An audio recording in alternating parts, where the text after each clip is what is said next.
नमस्कार, आप देख रहे हैं द भारत खबर। शुरुआत करते हैं दिल्ली की 10 बड़ी खबरों की। दिल्ली में बीते 24 घंटे में 70,000 से ज़्यादा टेस्ट करने के बाद सामने आए कोरोना के 30 नए मामले। राहत की बात, आज भी एक भी मरीज की नहीं हुई मौत। 242 मरीज अस्पतालों में और 8 मरीज कोविड केयर सेंटर में है भर्ती।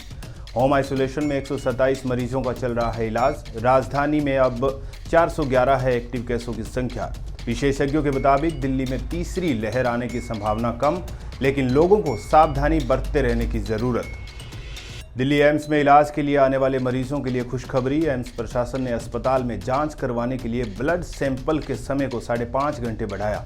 अब एम्स में मरीज जांच करवाने के लिए सुबह 8 बजे से शाम 3 बजे तक दे सकते हैं blood sample.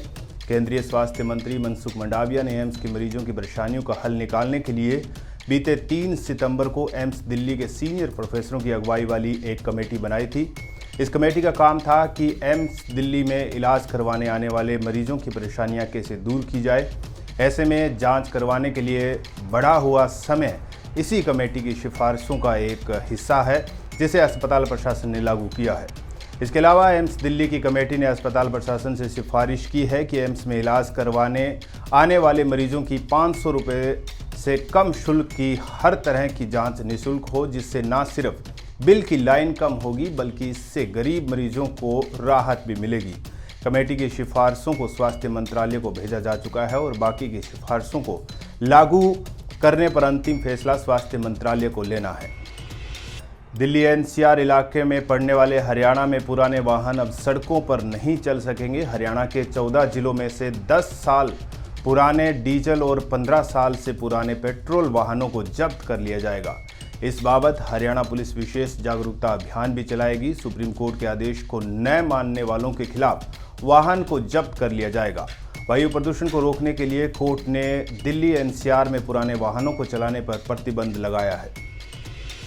Delhi Meerut expressway को सुरक्षित आवागमन के लिहाज से पूरी तरह दुरुस्त करने में अभी लंबा वक्त लगेगा। एक्सप्रेसवे के चौथे चरण में डासना से मेरठ के बीच बारिश के बाद टूटी सड़क को दुरुस्त करने का काम तेजी से चल रहा है, लेकिन मरम्मत का काम उम्मीद से कहीं ज़्यादा बड़ा निकला है। उधर सड़क और परिवहन मंत्रालय टोल लगाने संबंधी प्रस्ताव को कुछ और समय के लिए टाल सकता है। बीते हफ्ते मंत्रालय ने टोल लगाने के प्रस्ताव पर सहमति देने से पहले एक्सप्रेसवे की सभी लेन सुरक्षित यातायात के लिहाज से तैयार करने को कहा था।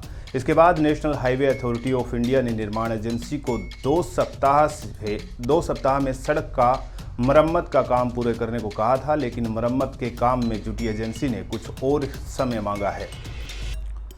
दिल्ली से 17 कारतूस लेकर फ्लाइट से पटना जा रहा था शख्स इंदिरा गांधी इंटरनेशनल एयरपोर्ट पर पुलिस ने किया गिरफ्तार यात्री पटना जाने वाले विमान में सवार होने वाला था। यात्री के हैंडबैग से 7.53 मिलीमीटर कैलिबर की गोलियां बरामद की गई। आरोपी पटना के लिए इंडिगो एयरलाइंस की उड़ान में सवार होने वाला था। फ्लाइट में हथियार और गोला बारूद ले जाने पर प्रतिबंध है और चूंकि यात्री उन्हें ले जाने के लिए सरकारी अनुज्ञा नहीं दे सका, इसलिए उसे स्थानीय पुलिस को सौंप दिया गया, जिसने उसके खिलाफ शस्त्र अधिनियम की धाराओं के तहत मामला दर्ज किया है। सोशल मीडिया पर वायरल एक वीडियो में दावा किया जा रहा है कि एक महिला को साड़ी पहनने की वजह से दिल्ली के एक रेस्तरां में एंट्री नहीं मिली। वीडियो में महिला से कहा जा रहा है कि वह साड़ी में रेस्तरां के भीतर नहीं जा सकती। दरअसल ट्विटर पर अनीता चौधरी नाम के अकाउंट से एक 16 सेकंड का वीडियो शेयर किया गया, जिसमें दावा किया गया कि दिल्ली के एक्विला रेस्तरां के कर्मचारियों ने उससे कहा कि वो साड़ी पहनकर एंट्री नहीं कर सकती। घटना का वीडियो सामने आने के बाद लोग जोमेटो पर रेस्तरां की खराब रेटिंग कर रहे हैं।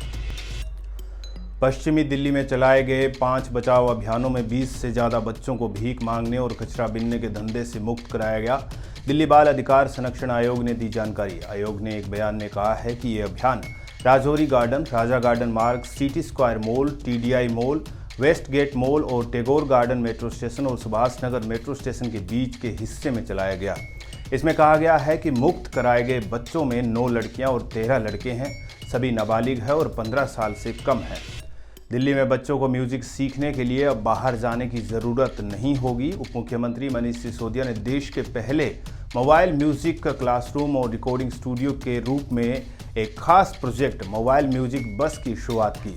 सिसोदिया ने कहा कि हर परिवार चाहता है कि उनके बच्चे में कोई कला हो, लेकिन जब बच्चा उस कला को अपना पैशन बनाना चाहता है तो उसे नसीहत मिलती है कि पढ़ाई पर ज़्यादा ध्यान दो। बच्चों के इसी पैशन को पूरा करने के लिए दिल्ली सरकार ने स्कूल ऑफ स्पेशलाइज्ड एक्सीलेंस की शुरुआत की, ताकि छोटी उम्र से ही वे अपनी कला के प्रति जुनून पर ध्यान दे सकें। दिल्ली प्रौद्योगिकी विश्वविद्यालय के कुलपति प्रोफेसर योगेश सिंह होंगे। दिल्ली विश्वविद्यालय के नए कुलपति शिक्षा मंत्रालय के अधिकारियों ने बताया कि राष्ट्रपति की मंजूरी के बाद प्रोफेसर योगेश सिंह को दिल्ली विश्वविद्यालय का कुलपति नियुक्त किया गया है। इससे पहले प्रोफेसर योगेश सिंह दिल्ली में ही Netaji Subhash Institute of Technology के निदेशक और गुजरात के बड़ौदा में महाराजा सायाजी राव विश्वविद्यालय के कुलपति भी रहे हैं। गुजरात सरकार ने उन्हें महाराजा सायाजी राव विश्वविद्यालय बड़ौदा के कुलपति का दूसरा कार्यकाल भी दिया था, जिसे उन्होंने 29 दिसंबर 2014 तक जारी रखा। और दिल्ली में फिर लौटा बारिश का दौर। 26 सितंबर तक राजधानी में ऐसे ही बारिश होने की संभावना। मौसम विभाग की माने तो राजधानी दिल्ली में अभी मानसून एक्टिव है और इस कारण लगातार बारिश देखने को मिल रही है। बीते दिनों भारी बारिश के कारण लोगों को काफ़ी दिक्कतों का सामना करना पड़ा था। शहर के लोगों को उमस और गर्मी से राहत तो मिली, लेकिन कई इलाकों में जल भराव देखने को मिला। इस कारण ट्रैफिक जाम देखने को मिला भी, साथ ही लोगों के घरों तक पानी घुस गया था। आप देख रहे थे दिल्ली की 10 बड़ी खबरें। बाकी की खबरों के लिए आप हमारे चैनल को भी सब्सक्राइब कर लीजिए। शुक्रिया।